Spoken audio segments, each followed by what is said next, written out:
Welcome to PhD with Woman on It, Hack the Future. My name is Beata Young, and today's PhD Positivity Hack delivered will be by Nicola Comninos and Natalie Abrams. Today's topic, Girl, You Know I Matter. Episode 66 starts here. Let me remind you, this is a grassroots community that focuses on Women on It, an inclusive forum of women in technology, startup, and female leaders who are supported by men as well. And I bring heart to that hustle because empathy is my motto, and empathy is critical when you matter, you create matters. Women's Conference. Let me just mention a couple of exciting stories. So excited to see Content Factory CEO and two-time PhD guest Carrie De Phillips be part of not just one conference, but two. She will be speaking in European Women in Tech Conference, Building Your Own Table, the importance of Dubro-free online communities, and she will be participating on a larger level at the conference in Rye, Amsterdam. Have you seen our PhD number 9, Turn Your Hobby into Business guest, Gabriela Lucas? She's got new line of textile jewelry. Her new collection is now ready, and you can order fascinating necklace on Instagram, handle Gabi Bags. Did you know Emily Parker of Coindesk got her book, Now I Know My Comrades Are, hosted by Crypto.Chris Giancarlo, Jennifer B. Kasser, and Daniel Goffire at the Digital Project dinner. Bravo, Emily. Sorry about that. I'm just too hot. It's too hot here in Malta, in a sunny Mediterranean island. But luckily, we've got some cool stories to tell. So let me just grab a drink and tell you about our today's episode.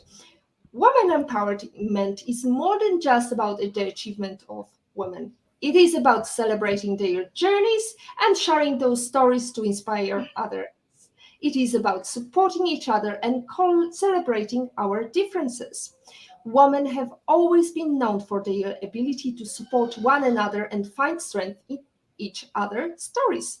This is why Made to Last was created, a book that features 13 women from different walks of life and diverse backgrounds who share their life stories of success and failures. The Girl You Know I Matter Women's Conference was also created to unite women from diverse backgrounds and equip them with tools and strategies to overcome inherent challenges faced by women. For our guest, I am joined by two inspiring women who are both passionate about women empowerment. Natalie Abrams is a self-published author of two biographies, Get Up and Go On and While I'm Waiting, and recently published the book Made to Last. Natalie is the founder of I Matter organization and the founder and host of the annual Girl You Know I Matter Women's Conference. She currently serves on the Leeds logistic provider and Global Women's Forum at her current employer. Nicola Comninos is passionate about mentorship, financial inclusion, and transformation. She is amongst the 13 women who contributed in the book Made to Last, as published by Natalie, sharing her own inspiring life experiences. Nicola is the Chief Risk Officer of Purple Group with over 15 years experience in financial markets. Some of her previous roles include Group CRO of GSE, Chair of GSE Pension Fund Board, and Managing Director of a hedge fund platform, Nautilus. Nicola is also a nature lover and an avid traveler.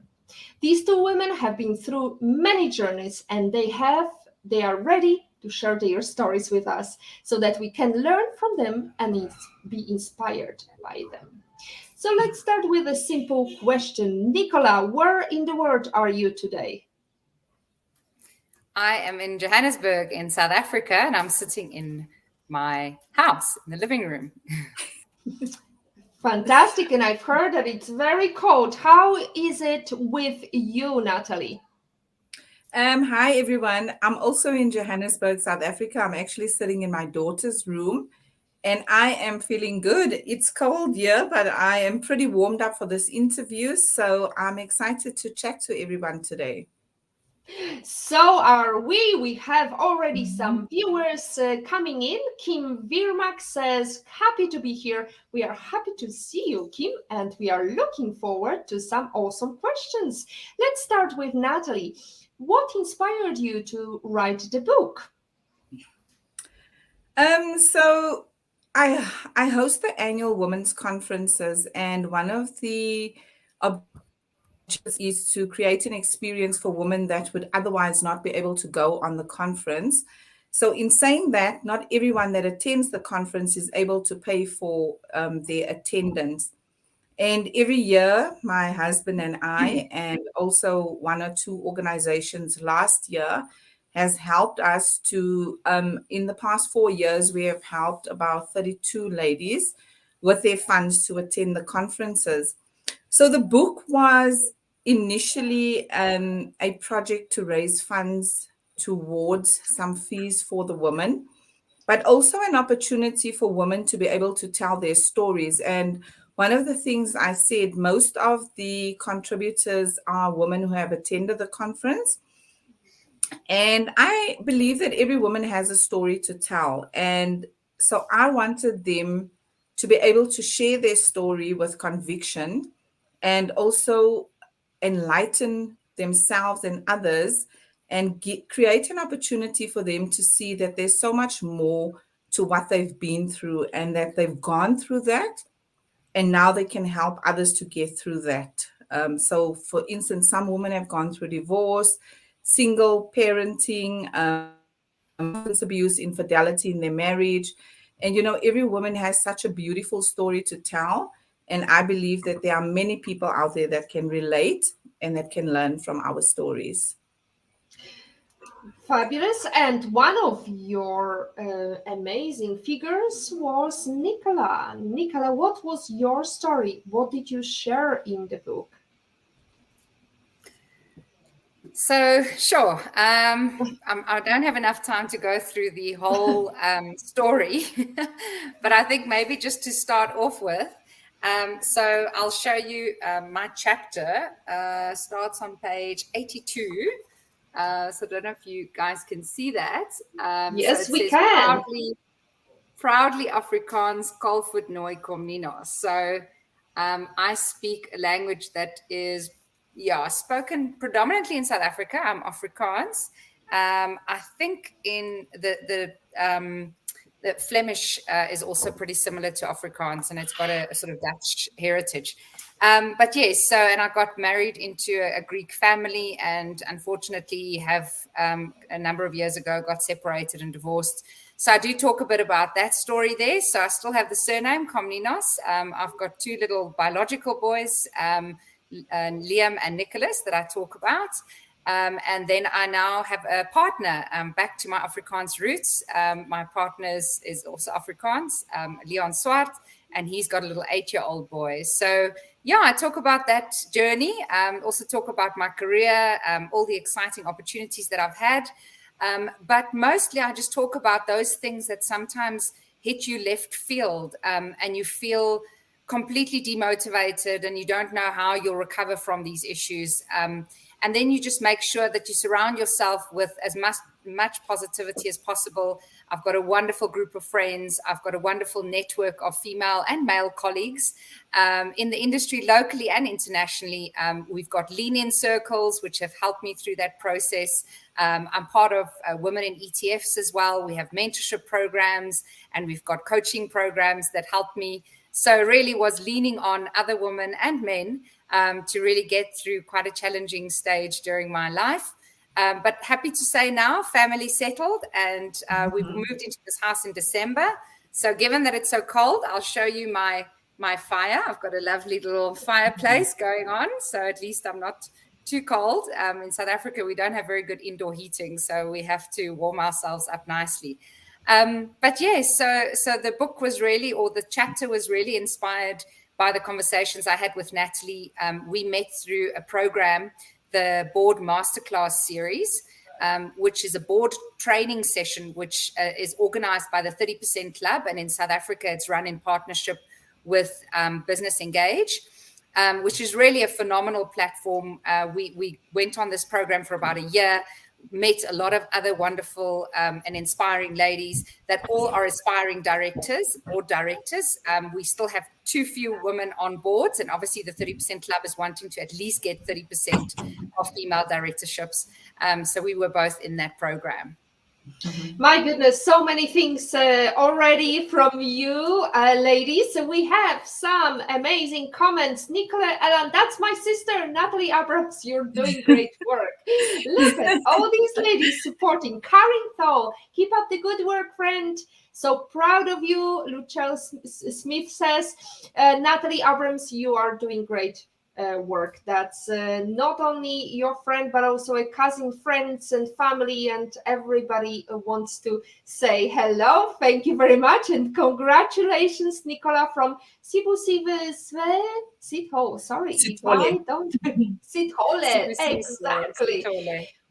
Well, what I see is this amazing sphere of because I think we as women in business or women in technology or whichever network we join, it's like a little silo. We are wrapped in our community. We do not go outside of that community. And I hear so many amazing networks. You just mentioned about Board Masterclass series, about some Lean In movement.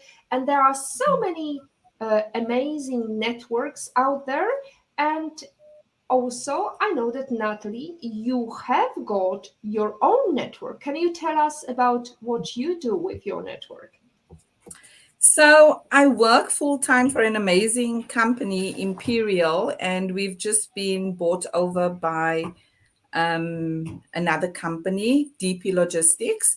And in my personal time, at Imperial, I serve on the Lead Logistics Women's Forum. And I also serve on the Global Women's Forum at Imperial. And I do get involved in a lot of staff wellness initiatives because I'm very passionate about personal development and human wellness. I do have an organization called I Matter. And I started I Matter many years ago under a different name, and maybe not even under a name, just as an individual, because in our community, I realized that there was a need for people to feel connected, and there's so much of gifts and purpose that people have, and a lot of people don't know what to do with it, and they don't know how to activate it. I am a survivor of gender-based violence in a very young relationship, and I was told to stay in that relationship because, culturally it's acceptable, and there's a lot of learned habits and learned values that we have that force us or that encourage us to stay in relationships and situations that are unhealthy. And I always have that struggle within myself to say that there must be more to life than just to settle and just to go by every day. I believe that we all should be intentional about what we do. And so I decided that I will be intentional, but I didn't want to be successful on my own. And I think a lot of the people that get to connect with me would know that I'm very passionate about bringing other people up with me. And I believe that we all learn from each other. So with I Matter, it's an organization that focuses on holistic well-being of human beings. We don't just work with women. I do develop programs. I coach men, women, and children.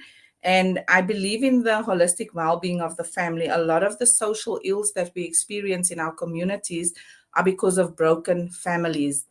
It's because of absent fathers, absent mothers, and it's because of values and, morals that we have just thrown by the waterside. So I am a Christian. I believe in God with all my heart, and I believe that He has called me to do great things in His name. And part of the conference, the Girl You Know I'm at a women's conference, because when I go on holiday, or a lot of the women that I spoke to in my community never really knew what a holiday was. So if you would speak to them, and we used to do the conventional conferences, you know, the one-day conference where people would get together and we would empower and we would have workshops and we would give out tools and teach them tools and different skills to cope. But I thought I want to give women experiences. I remember I spoke to a 62-year-old woman and I said, you know, what was your best holiday destination? And she said to me, I only go on holiday I've ever only gone on holiday to my mom-in-law's house. And I was always busy cooking and cleaning and washing a window. So I never really had that experience. And I prayed about it for many years. And I said, Lord, surely there must be more to a holiday than this, than just going to your mother-in-law, to your cousin. So what I done was I combined a retreat, which was the conference. And I said, let's empower, let's equip, let's give the ladies an opportunity to speak up. Let's give them an opportunity to connect with other women. But let's also create an experience where women can just relax and where they don't have to worry about the next meal or making up their beds or, minding the children. So that is what the conference is all about. And I host the conference every year. This year, by the grace of God, we will be hosting the 5th annual Girl You Know I Met a Women's Conference. And we are going to Zanzibar. Amazing. I wish I could go with you, ladies.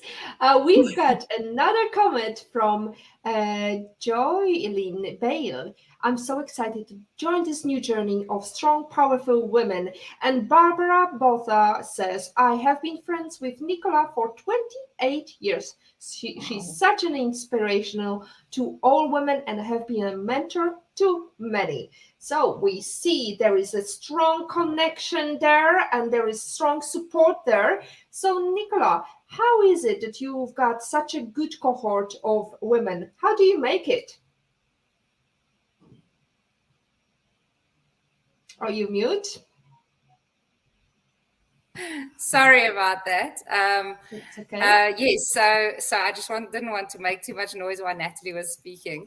I think really it's been over the years, it's just really been a passion of mine. I did feel when I grew up in a little town called Alberton in South Africa that I was quite isolated in the way that I grew up in a very Afrikaans community.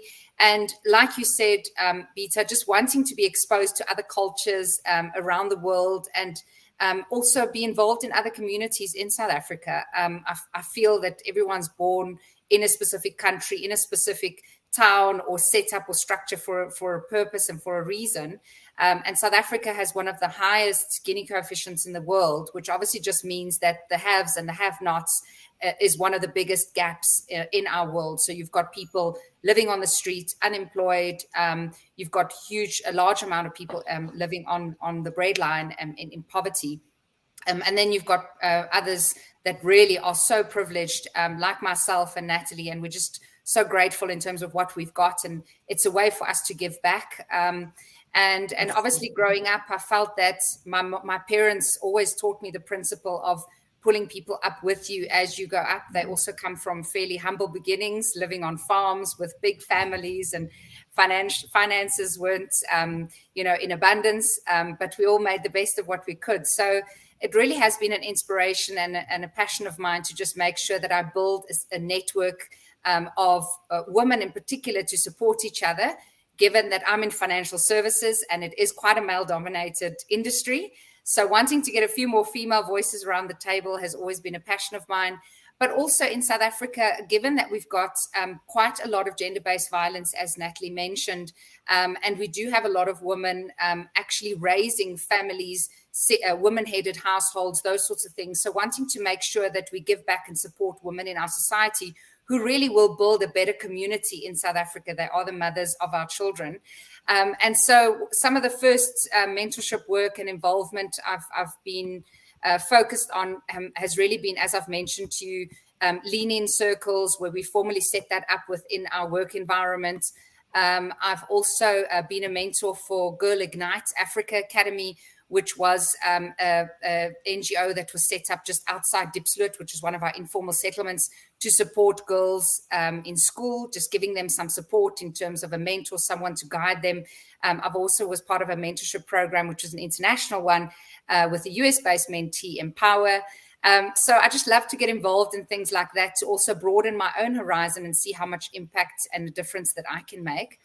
And then, as I've mentioned, the Women in ETFs one was the most recent one. So I suppose the way I started it was really with sort of an informal way of getting together. A group of friends and I set up a supper club, and we used to get together, and it turned into an investment club where we all learned how to invest together as well. And yeah, so I think it's just supporting each other in terms of our various challenges in life, wealth and finances being one of them. And so also career being another. Well, we have lots of comments. Nobody made a question yet. Ladies or gentlemen, if you feel like you would like to ask a question to our esteemed guest today, this is your only chance. We've got another 40 minutes, well, less than 40 minutes, so you better take that opportunity. Write and learn and earn with Kim Vermaak. Thanks for the link. I have subscribed to the channel, commented just now. Anita Jacobs, another comment. Natalie, you are doing a phenomenal job. Thank you for being such an awesome inspiration to women and society in general. Keep it up, you go, girl. Tembela Malebe, I met Natalie for a purpose and I don't regret being part of I Matter. Keep up the good work, gal. Another comment, Nkata Simbieni, Coach Nuts making a difference. Wow, ladies, look at that. This is really huge buzz here. We have never had so many comments. I'm really grateful for all these comments because that means that you're really doing an amazing job. Natalie, you are personally a coach. You have got your own platform. It's mainly Facebook, as I can understand and I can see. And these are some inspirational stories. You talk about meeting your husband, how grateful you are to meet an amazing man who is supporting you. Can you tell us what is the purpose of your personal brand and being a coach to all these amazing people?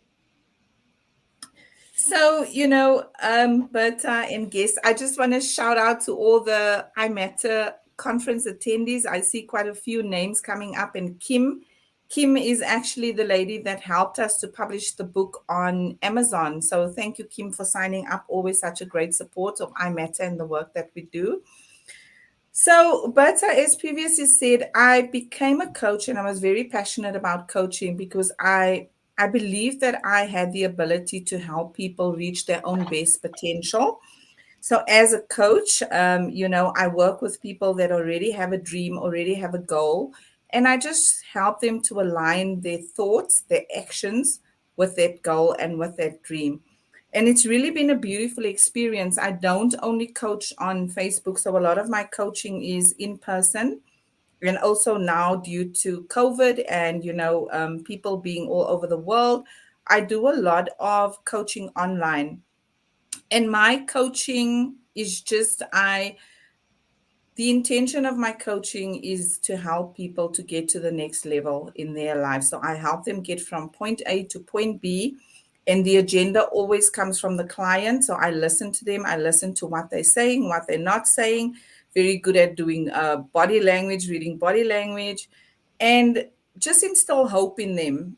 Everybody has something great to offer and everybody has greatness within them. And this is one of the reasons when you look at the book, you will see that the women are very diverse. I was very blessed to meet Nicola, as she mentioned, on my journey, but I felt that Nicola had such a beautiful story to tell. And Nicola is probably one of the most successful ladies that has contributed to the book in terms of her career. But it doesn't make her better than any of the other women because each one of them has such a beautiful journey and they have so much to offer. And sometimes people just need somebody to believe in them and to tell them that they can do it and to just elicit the hope that they've got and the determination that they've got within them and to help them to get to the next step. So if you look at, for instance, I would mention, and a story is in the book, the first contributor, her name is Toko. I only met her last year. And if I don't know if you can see, but that is her story, As Yes. I Rise Again. And, you know, she shares about her multiple suicide attempts and, you know, breaking up and being cheated on and feeling like she's worthless. And she and I started chatting. She started a business. And, you know, I check in with her from time to time. And sometimes people just need somebody to say, you can do it. They just need somebody to say to them that it's okay. Today wasn't all that you wanted it to be, but tomorrow we can get up and we can try again. And this is one of the reasons I do coaching, is whether it's somebody that's stuck in addiction, somebody that's come out of a bad relationship, or somebody that is struggling to overcome past trauma. Everybody has something to offer. And we need coaches and counselors and psychologists and doctors and people like Nicola that does mentoring to just help people to see that there is hope at the end of the tunnel. So everybody has something to offer. Nicola, are you considering doing a coaching? For example, financial literacy is big part of poverty. You know, when you want to get out of poverty, financial literacy is the key factor to get you. Did you think about setting up your coaching business? I know you've got a new career just now, so I'm wondering, and before you start talking, please unmute yourself. I am unmuted. Good. Yeah, so I do see myself as a coach. That is actually my full-time job. I currently work at Purple Group, as you've mentioned. I'm a week into the job. I joined them 1 June. And I'm part of the executive team, but we don't call ourselves Exco. We call ourselves coaches. And that's one of the big reasons why I joined the company, is the way that we run our business is that we see ourselves as enablers. We support all of our team members. We're part of the team, and we support and coach them through the journey. I'm one of only 2 women on the executive level. And so it's important for us to set an example, important for us to, as Natalie say, create opportunities for others to believe in themselves, to be given opportunities, and to have as much exposure in terms of what their aspirations are for their life. Like Natalie said, everyone has different ideas and different aspirations. And so neither one of us are better than the other. It's all about your journey and what you want to achieve. And so for me, I do see myself as a full-time coach. That's what we call ourselves. We have a weekly coaches check-in session, and we don't see ourselves as more senior than anyone else in the organization. It's all about team effort. We all jointly deliver on the goals. And yeah, so I think just in my personal capacity, as Barbara mentioned a bit earlier, I do have a lot of mentees, and I suppose I do use a lot of the coaching tools in those mentorship engagements. And so, yeah, I'm quite excited. I've got a couple across the African continent as well, that I really still keep in touch with all of them as well. So it's not just a local South African effort. But one of the things that I do see myself doing as a coach, so I'm very, very close to my heart, is a nonprofit organization in South Africa with the name Dignity Dreams. And they redistribute reusable sanitary pads to keep girls in school, because essentially a lot of the girls in informal settlements and disadvantaged backgrounds miss at least a week of school every month when they have their period, and they feel too embarrassed they don't have the right products to take to school. So I do a lot of work in that space to raise some funding for them, to support the girls, to make sure that we can distribute more of those reusable pads into informal settlements and into different communities. So in my mind, that's also a way of coaching and giving back. Oh, that's amazing that you're talking about pads and how you're helping in Africa, because we had last year, we had a speaker, Gunnar Stefansson, and he talked about smiley coins, and education in a suitcase is actually helping these communities in Africa. And even those who do not have access to internet, because as we know, it's all nice when you want to use all the resources, but really if you don't have connectivity, there is very little you can do. That sounds exciting. I want to go back to some of the comments. Desiree, big ups to Natalie for a phenomenal experience each year with GYKIM. I'm not even trying to go with the full name. Kim Vermaak.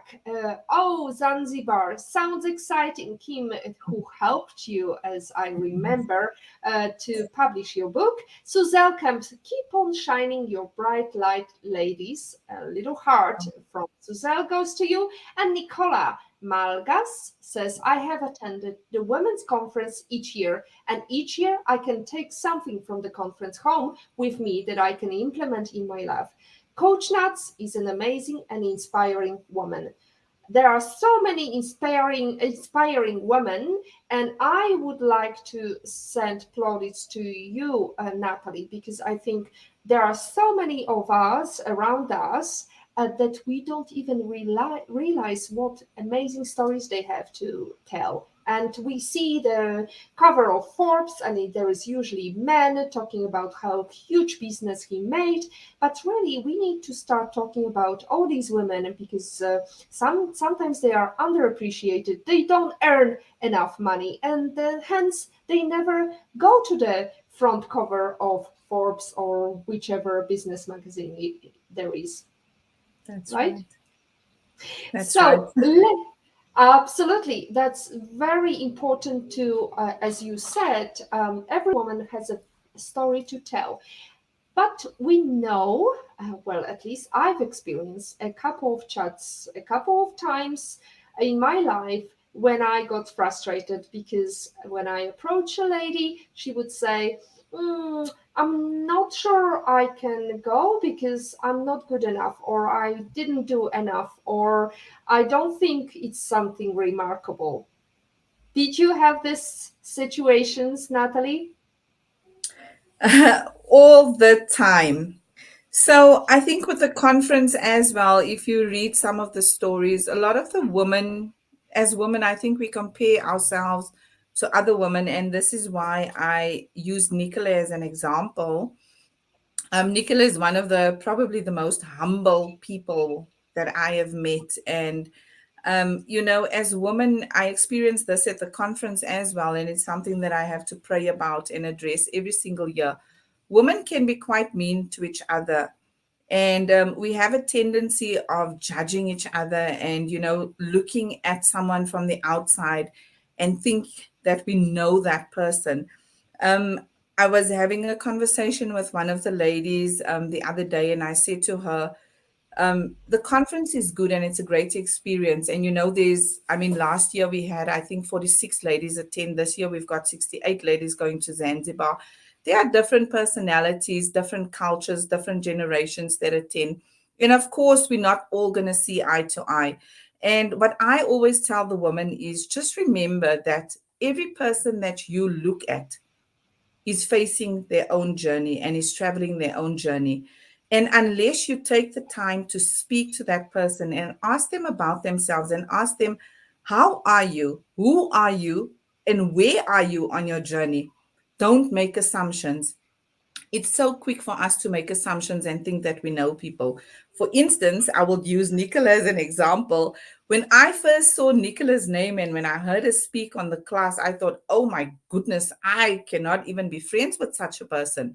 But ironically, Nicola and I became best friends on the training course that we attended together for 1 year.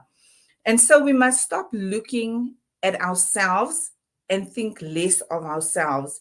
We must take the opportunity to engage with other women and with men if we need to, and present ourselves as we are, because we are the worst criticizers and judges of ourselves.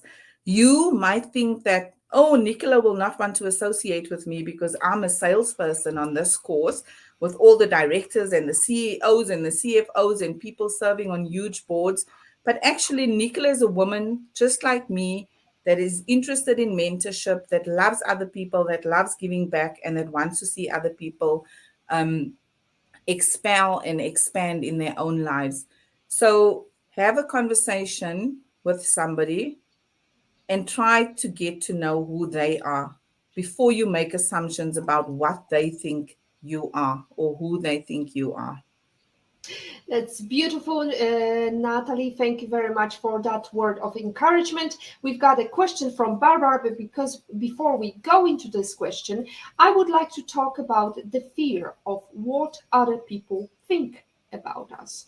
Anxiety about the approval of others can blow up into a debilitating fear. This is actually psychologists call it allodoxophobia, and I've got a fear now that my spelling will be wrong. Even it doesn't become a mental illness, worrying about the opinions of others can lower your basic competence in ordinary tasks, such as making decisions. Correct. So that's the only thing I would like to mention. My great mentor, I mean, I follow her everywhere, Cindy Gallop, says, the fear of what other people think is the most frustrating fear. And you just have to fuck it, as she says. I'm quoting her here, because there is no other way to progress in life. And you will find amazing ways of discovering that fear is really a small piece of your journey, and you can achieve much more when you're not afraid what other people think about us. One life, no regrets. Let's go to Barbara, a question. What are your thoughts on the recent gender-based violence incidents making headlines in South Africa and the impact it's having on women's confidence and the role they play in society? Let's start with Nicola. Sure. Big question, Barbara, but the journalist in her will always ask tough questions like that. Yeah, look, I think it's certainly something that when I worked at the JSE, it's the Johannesburg Stock Exchange in South Africa, and I've worked there for the last 15 years or so lots of different roles that I performed there. We specifically did a gender-based violence campaign and partnered in terms of some of the listed companies and the stockbrokers and others in industry to make sure that there's more awareness around that. We often, at the exchange, there were people that marched to the exchange and delivered memorandums wanting to specifically raise their voices around that topic. And my general sense was that women did feel a lot more disheartened. They felt that they didn't get enough support from the legal and the security structures in South Africa, and that a lot of these incidents aren't being limited and aren't being addressed. So certainly I think there's a big obligation on various organizations, such as Business Leadership South Africa and lots of other structures that have been put together to make sure that we can create a safe environment and that we actually proactively do more to protect women. So I certainly do think women feel exposed. I think the most recent court case that actually happened, and I'm not going to go into the details of that specific incident, but the individual being found guilty and him being brought to action, where his girlfriend, which was pregnant with his child, he had paid for someone else to kill her. So that is really good that was addressed. And I think that really does raise more conviction, and women do feel that things will be taken seriously and things will be done about it. But yeah, so I think it certainly is a topic that still needs to be discussed quite extensively, and we need to make sure that we can create a safe environment. But I think just, yeah, as we've mentioned, the structures and the networks and that we set up, the structures that Natalie has, the conference that she hosts, the mentorship programs and the various organizations that I'm involved with, all create safe spaces for women to be able to, as you've said a little bit earlier, feel comfortable and feel that your story is relevant, and that irrespective of where you rank in your career or in society, you are as important and equal to others, and you have the same rights. And creating that safe space is the first step towards empowering women. Thank you very much, Nicola. We have quite a lot of comments again. And thank you, Barbara, for this insightful question.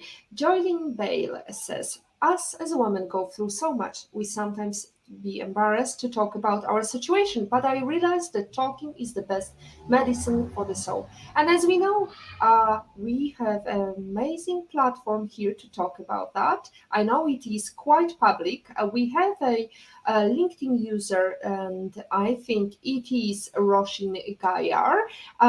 She says this is such an important point. We must start focusing on contribution and not so much on perfection as women and as professionals.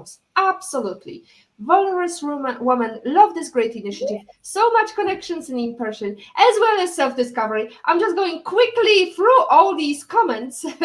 Let's go into Patrick Young. That's amazing husband of mine who made that connection with you, Nicola. Given the Johannesburg Stock Exchange has had 2 female CEOs and a woman chairman, did that help project across finance, or has it been a more isolated case of emancipated promotion so far? Nicola, that's a question addressed to you, I can tell. Sure, thanks. Also, Patrick, thanks for the recognition. I think it's so important that we highlight those achievements. I think it's one of the only listed companies that had both a CEO and a chairman, which were female. So unfortunately, I think that is the answer itself, is we haven't seen that much. I mean, the finance sector is still quite male dominated. We do see a lot more women at boards based on the success of programs such as the one that Natalie and I attended, the Board Masterclass series, the wonderful work the 30% Club is doing in South Africa with Business Engage, but also globally. So we do see a lot more women on boards. One of my very good friends, Fikile Mbokota, was just appointed as the CEO of Satrix into a very senior position. And so we certainly must just celebrate all of those. I do see a lot more women or female directors being appointed, specifically in the non-exec director space. And we certainly have a lot of more female CFOs coming to the fore. So I think it's about opportunities that are being granted. And I certainly think, given the previous CEO of the JSE, Nikki Newton-King's heavily involvement in the education sector, you spoke a little bit, Beata, about financial empowerment a bit earlier, as well as her role in Business Leadership South Africa, really opened a lot of those types of conversations, which she started over 15 years ago. Which now the current JSE CEO, Leila Fourie, is just taking forward. My appointment as well at Purple Group at an executive level also just helps with diversity and having more female leaders across in the boardroom table. So I certainly do think, and Purple Group is a listed company, the example has been set, and certainly in the JSE listing requirements, you are encouraged to publicly disclose your diversity statistics, which really talks about the percentages of male, female, and also various other genders that you've got around the table. So it's not mandated, but certainly it's encouraged that you have more diversity. And we've seen lots of studies prove the advantage of having more diverse thinking around the table and how businesses become more successful. Kudos to Johannesburg Stock Exchange and to you ladies, because you're doing this amazing work. And we have a comment from Valorous Woman. Gender-based violence is still a big issue, as women are afraid to be exposed because of shame. And at a time, this can make it really difficult to commit to the end and evolve. We've got also amazing epiphany. It's a long, long story. I won't read this. It's all about you, Natalie. And the final comment, Sibu Sidhal. Hole, right? South African women do a lot of work on themselves. We need more. So, Nicole, what's the topic of this week's conference? If this year's conference? I think Natalie is the one you're asking. Natalie, absolutely, yes. The theme this year is favor of God. And we have a scripture every year, and this year our scripture is 1 Corinthians 2 verse 9, which says, I'm going to paraphrase, no eye has seen, no ear has heard, no mind has conceived what God has in store for those who love him. So I do write about my journey of the conference in my contribution to the book, which is on page 101. And I share how difficult it has been for me as well to facilitate these conferences. And this year, it's really going to be about celebrating our successes as women. So, what I do is every 2 months, I send out a little task to the ladies and I do a little write up and, share a quote or two and then give them some activities as in a coaching session to reflect on their own lives and to see what there is that they need or they would like to change.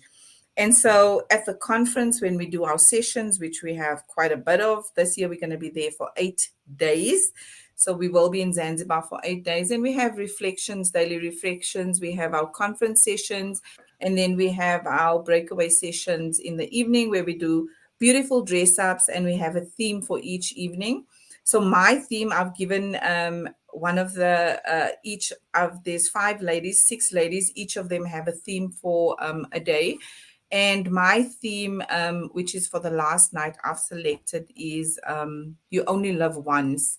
So as women, I mean, in 2018, when I said we're going to go to Zanzibar, I never anticipated that we would have lockdown, that there won't be a direct flight from South Africa going to Zanzibar, and that we would have so many challenges in terms of what the pandemic has done and brought to us.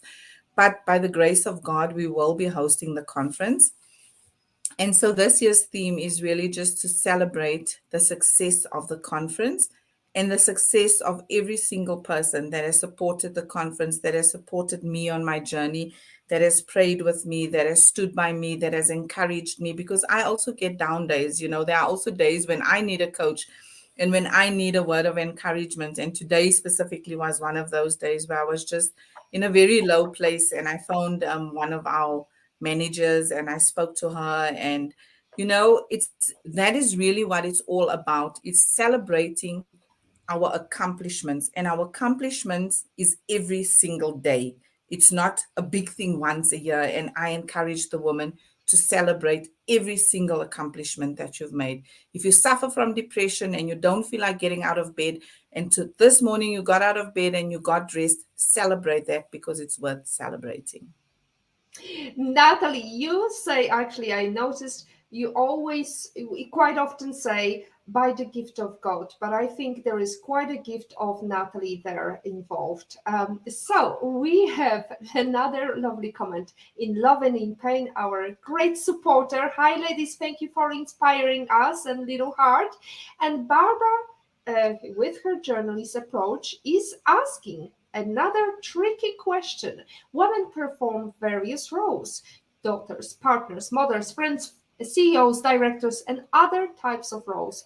What advice do you have regarding balancing all these different roles? Let's start with Nicola.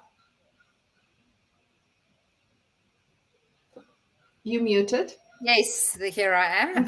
That is a really tough one as well. I have to admit, let me quickly answer that question by taking a slightly different angle. One of the biggest reasons why I was very excited to join Purple Group. So they've got a whole group of companies. The one that's the best known is Easy Equities. They've also got Easy Properties and Easy Crypto. And you can hear from the terminology, it's all about making it easy. But one of the things that's part of their current, or our, it's now our, I'm 1 week in, I'm trying to fix my terminology. So our group CEO, Charles Savage, who actually was a mentor of mine through the Women in ETFs mentorship program, which is where we actually got to know each other really well. And he is such an empowering individual. And as Natalie said, and you yourself, Beata, it really is a combination of men and women to be able to have more diversity around the table to support specifically having more female executives. But one of the things that Charles has done, and the manifesto of the Easy Group, Easy Equities business, Easy Properties, all of the rest of the companies, is really about making sure that or acknowledging that your life is what it is. It's not that you have work and then you have your life. All of it is your life. So it's part of your life. And he, as the CEO, very openly and confidently says to all of us, you must use at least 20% of your day to do something you're really passionate about and that's close to your heart. And the people that I've met in the last week that work for Purple Group and the Easy Equities family exactly do that. I mean, so many of them have lots of other nonprofit causes or other social engagements that they get involved with. Because they're so passionate about making a difference, having an impact from a societal perspective in South Africa. So I think the reality is that you'll achieve that balance by realizing that your life is all connected. You don't separate the different parts of it. And having a CEO with an approach like Charles's really empowers you to be a mother, to still have your kids running in the background of this video. They happen to not be with me. We're co-parenting, so they're with their dad at the moment. But they run in my videos and they're part of the conversation, or I have to run out and go watch one of their games or go pick them up at school. And it's part of my life. It's part of my life working for the company and engaging on very complex matters, but it's part of my life to also be a mother, to cook, etc. So it's important that we see it all as one thing and that we don't separate it into different buckets, and that we have leaders that support us in our understanding that we have all of these different hats to wear. Natalie, anything to add? I don't think there's anything to add. I don't think everybody's that fortunate, though. Not all companies are as understanding as Nicola's company is, but to the women that don't have that, or the men, I just want to say, make time, schedule your time, and make sure that you make time for yourself as well, because a lot of times we give so much of ourselves to everyone else and to our children and to our marriages and our other relationships, and we forget that I also matter. Absolutely, just like the theme of your conference. And also, final pointer from me, remember, it doesn't have to be perfect. Let your husband do it. Let your husband make that dinner or supper and praise him, because he deserves to be praised as well. And your children can chip in as well in all these tasks. So we are embracing, and hopefully companies will be embracing, more family-friendly measures. And we are happy to have so many comments. I'm sorry, I will not be able to mention all of them because I've got more exciting questions to ask you, ladies. None of us are able to achieve success without some help along the way. Is there a particular person you, Natalie, are grateful towards? That's a tough one. I think in my career, it has really been the managers that I have had, and then also my family. It's not easy to have a full-time job and to have a full-time organization that you run. And without the support of my husband and my children, it wouldn't have been possible for me to do and achieve what I do. I pull everybody in, my sister Nicole, my son and his wife Cassidy and Amber, Ronnie, Gabriella, Caleb, even my niece, So when I have to do something, especially outside of work, I pull everybody in. And then in my corporate career, I definitely have to thank all the managers that I have reported to. I've always been able to have an open relationship with them and speak to them about what I love, what I would like to achieve, and they've been very supportive. Well, that sounded like Oscar's comment. Now, Nicola, let's ask you, is there any particular person you're grateful towards? Sure. There's so many, but while we're talking about coaching, my mother is an industrial psychologist or psychometrist, whatever you want to call it, but she studied psychology. And she's been my coach and mentor throughout my life. So she certainly is someone that's really helped and inspired me and supported me. She's been one of the first female senior level HR individuals as well that worked for public sector. She's really opened the door for others and for all of us to join. Her mother, my grandmother, who she sent me off to go and visit on holidays because my mom had to work. And our school holidays were so long. So my grandmother on the farm with arthritis, she's obviously, unfortunately passed on quite a while ago. But she was one of my very first inspirations as well. So I'll talk about her as well. And my mother's sister, Annalie, who lives in China, is also another inspiration. She didn't have any children, but I'm her child. And she's got lots of other children all over the world that she takes under her wing. And then, sure, like Natalie said, I mean, I've been grateful to have lots of amazing leaders that I've reported to, both men and female leaders. And so, yeah, I think everyone that I've worked with in my career, not just those that I reported to, but my peers around the table that have all supported me. So, yeah, so many names to mention and too little time. But last but not least, my partner, Leon Swart, and our 3 little boys, Liam, Nicholas, and Leon. Really, without them, life would not be pleasant, and I wouldn't be able to have all these goals. Absolutely, especially during COVID. So now let's go into the question of life lesson quote. Nicola, what is your life lesson quote, and how did it change you, or it is leading you? So make the most of the cards you dealt. That's the big thing for me. Life would put you in different situations, but the key thing is just to make sure that you make the most of where you are in the situation you're placed in. Any particular story you would like to bring?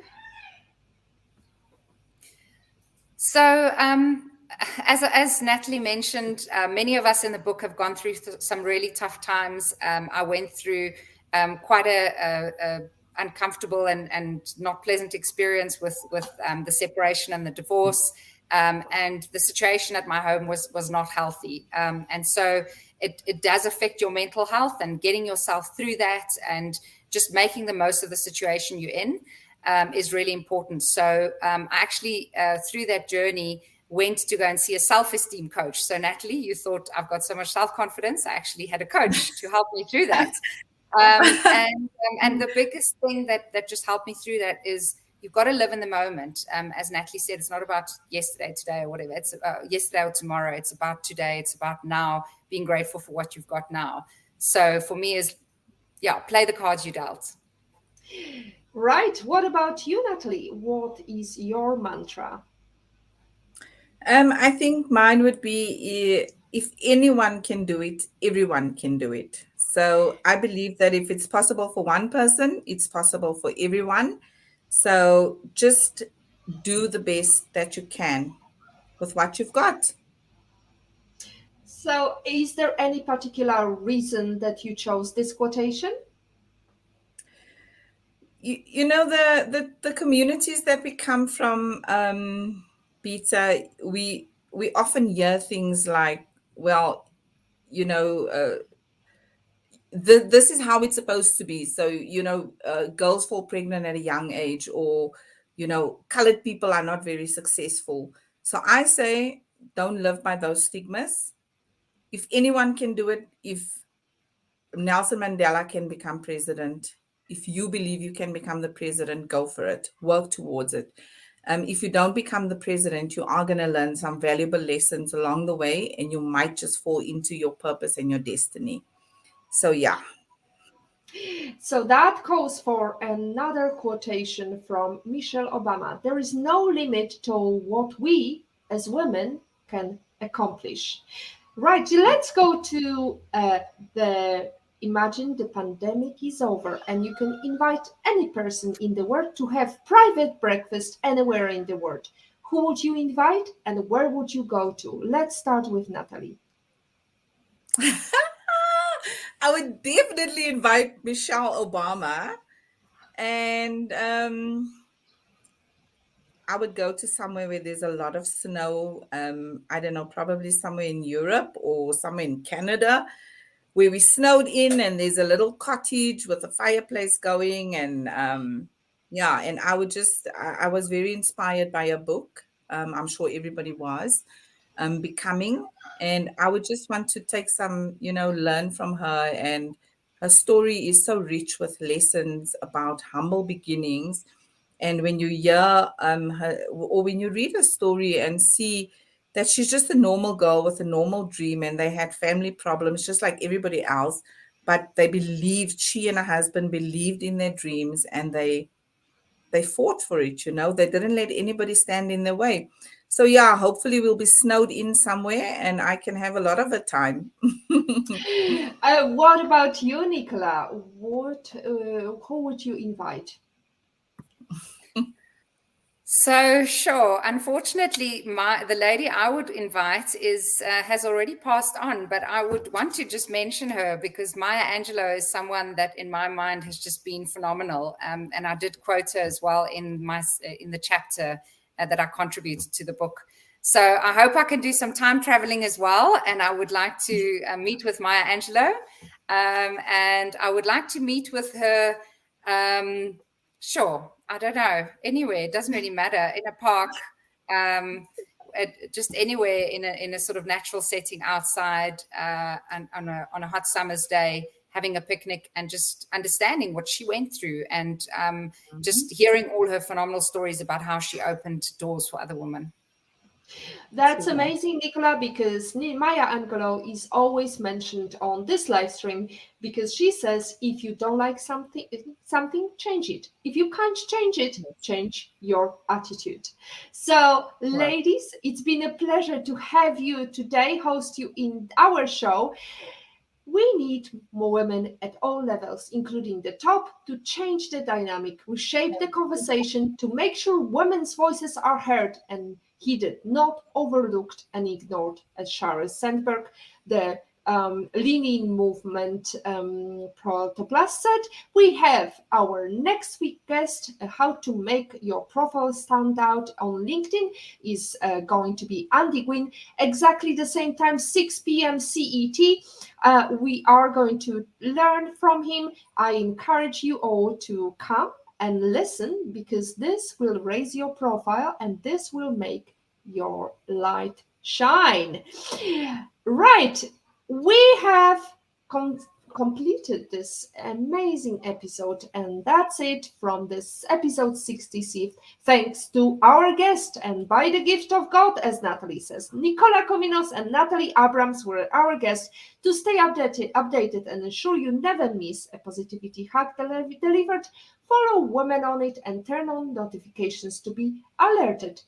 And I would like to thank all these lovely ladies and gentlemen: Kim Virmak, Nicola Elland, Karin Huttol, Lucian Smith, Sivu Nicola, Jolene Bale, Barbara, Anita, Tambela, Nicoteno, Desiree, Suzel, Nicola, Valorous, Patrick, Marshall, In Love and in Pain, Kennedy, Melis J.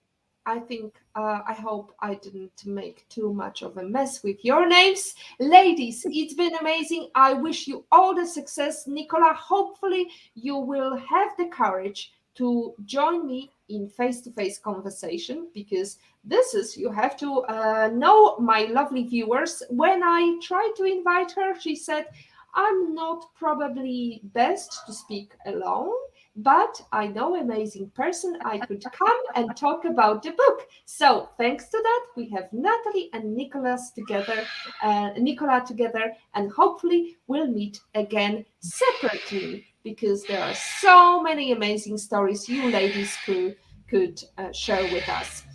As always, our positivity quote comes from positive thinking only, and goes, look for something positive in each day. And even if some days you have to look a little harder, today is your day to hack the future, hack the positivity you want. Thank you.